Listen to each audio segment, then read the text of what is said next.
Hello guys! ప్రతి తెలుగు వాళ్ళు కాలరెగరేసుకునే movement ఇది. మన తెలుగు క్రికెటర్స్ ఇండియా టీమ్‌కి సెలెక్ట్ అవ్వడమే ఎక్కువనుకుంటే, ఇప్పుడు మన తెలుగు క్రికెటర్సే ఇండియా టీమ్‌ని ఒక స్థాయిలో నిలబెడుతున్నారంటే అది మామూలు విషయం కాదు. అయితే మీకు ఇప్పటికే అర్థమైతుంది మనం ఎవరి గురించి మాట్లాడుకుంటున్నామో. The great all rounder 'Nitish Kumar Reddy'. So, 'Nitish Kumar Reddy' గురించి ఇప్పుడు మనం మాట్లాడుకుందాం. Andhra cricketer all rounder 'Nitish Kumar Reddy' Australia tour కోసం టీమిండియాకి ఎంపికైనప్పుడు చాలామంది సందేహాలు వ్యక్తం చేశారు. అయితే ఈ టెస్ట్ సిరీస్‌లో నితీష్ స్కోర్లు చూస్తే ఆ సందేశాలన్నీ పటాపంచలైపోతాయి. 41, 38 నాటౌట్, 42, 42, 16, 105 బ్యాటింగ్.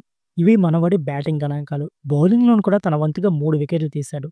ఈవేళ తన ఆట తీరును మరో స్థాయికి తీసుకువెళ్ళిన ఈ తెలుగు తేజం తొలి 50ని సెంచరీగా మలుచుకొని చిరస్మరణీయంగా చేసుకున్నాడు.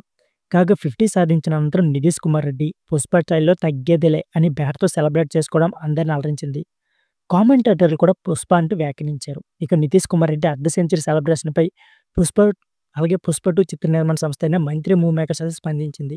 తెలుగు బిడ్డ నుంచి వైల్డ్ ఫైర్ కొట్టుడు అంటూ ట్వీట్ చేసింది. నితీష్ తగ్గేదేలే సెలబ్రేషన్ తాలూకు వీడియోనైతే కూడా పంచుకుంది. సో ఫ్రెండ్స్, ఇదే వీడియో. ఈ వీడియో నచ్చితే please like and subscribe my channel. Thank you for watching. మరికొన్ని వీడియోస్ కోసం మన ఛానల్‌ని సబ్స్క్రైబ్ చేసి రెడీగా ఉండండి.